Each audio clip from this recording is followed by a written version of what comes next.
ఇక్కడ దొరలిస్తున్నట్టు కుమరిస్తున్నట్టు తద్వారా ఈ ప్రాంతంలో ఉన్నటువంటి ఈ భూములన్నీ కాలుష్యానికి గురి కావటమే కాకుండా ప్రక్కన ఉన్నటువంటి జనావాసాలు కూడా ఈ వాసన చేరి వాళ్ళు కూడా ఇబ్బంది పడుతున్నట్టుగా మా దృష్టికి వచ్చింది. రాగానే వెంటనే ఎవరి నుంచి ఇది వస్తూ ఉంది, ఏ ప్రాంతం నుంచి వస్తుంది, ఏ ఫ్యాక్టరీ నుంచి వస్తుంది సమాచారం సేకరించాం. విశాఖపట్నంలో ఉన్నటువంటి క్రెబ్స్ బయోటెక్నాలజీ అనేటువంటి సంస్థ ద్వారా కొన్ని లారీలు పట్టుబడినటువంటి లారీ వాడి దగ్గర సమాచారం దొరికింది. దాని మీద వెంటనే ఆ క్రెబ్స్ బయోటెక్ ఫ్యాక్టరీని మూసేయించేసాం. మాకు తెలిసిన వెంటనే మూయించేసాం. దాంతోపాటు ఈ రవాణా చేసేటువంటి ఒక కంపెనీ ఇక్కడ జగ్గాపేటలో ఉందని తెలుస్తూ ఉంది. వాళ్ళు ఎంతవరకు బాధ్యులో ఆ రికార్డు కూడా సీజ్ చేసాం, అవి కూడా పరిశీలిస్తున్నాం. ఇవి రెండు పూర్తిగా విచారణ చేసిన తర్వాత దీనికి బాధ్యులైనటువంటి ఆ ఇండస్ట్రీల వారిని కానీ వ్యక్తులను కానీ చాలా కఠినంగా మేము పర్యావరణ చట్టాల కింద వాళ్ళ మీద చర్యలు తీసుకోవడం జరుగుతుంది. ఇటు ఇది నేరపూరితమైన చర్య కాబట్టి క్రిమినల్ చట్టాల కింద కూడా వాళ్ళ మీద చర్యలు తీసుకునే అవకాశం ఉంది. ఏదేమైనా చాలా దురదృష్టం.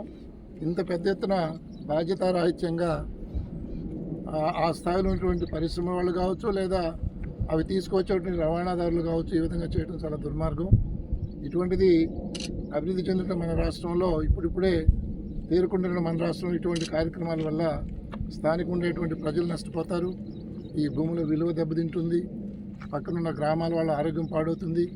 అదేవిధంగా ఈ మురికి నీరు తెలియనటువంటి మూగజీవాలు కూడా మృత్యువాత పడితే ఇవన్నీ చాలా ప్రమాదకరమైనటువంటి సంకేతాలు. దీన్ని మనం అందరం ఇటు ప్రభుత్వము, ప్రజలు, స్థానిక ఉన్నటువంటి ప్రజాప్రతినిధులు, పత్రికా మిత్రులు అందరూ కూడా దీన్ని తీవ్రంగా ఖండిస్తూ ఇటువంటి చర్యలు పునరావృతంగా కాకుండా చూసుకోవాల్సిన బాధ్యత మనందరిపైన ఉంది.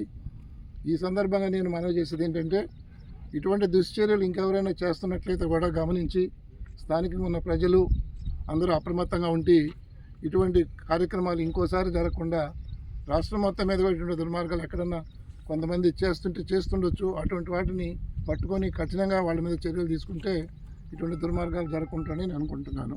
ఈ పరిశ్రమల వారికి ఏం సూచిస్తారండి, ఏం హెచ్చరికలు జారీ చేస్తున్నారు సార్ దీని గురించి? చెప్పాను కదండి, ఈ సంబంధించిన పరిశ్రమ ఆల్రెడీ మూతవేయడం జరిగింది, ముగించేసాం. అదేవిధంగా ఇక్కడ జగ్గాపేటలో ఎవరైతే రవాణాకు ఒప్పుకున్నారో తీసుకొచ్చేదానికి వాళ్ళ దగ్గర అగ్రిమెంట్ ఉందో వాళ్ళు కూడా విచారిస్తున్నాం. పూర్తి సమాచారం దొరికే వాళ్ళ మీద కూడా చర్య తీసుకోవడం జరుగుతుంది. అది సాయిల్ తీసే విషయం అన్ని తర్వాత పరిశీలించాలండి. ఇక్కడ ఉన్నటువంటి గాలి కాలుష్యం, అదేవిధంగా భూమి కాలుష్యం కూడా జరిగింది. దీని తీవ్రత ఎలా ఉంటుందనే దాని మీద కూడా స్టడీస్ చేయించి కొంత శాస్త్రజ్ఞులను పంపించి టెక్నికల్గా దీని మీద బాగా పట్టున్నటువంటి సాంకేతిక నిపుణులు పంపించి వాళ్ళ ద్వారా ఈ ప్రాంతం మొత్తం ఏ విధంగా దీన్ని మళ్ళీ తిరిగి బాగు చేయలేని విషయం కూడా పరిశీలించేస్తాం.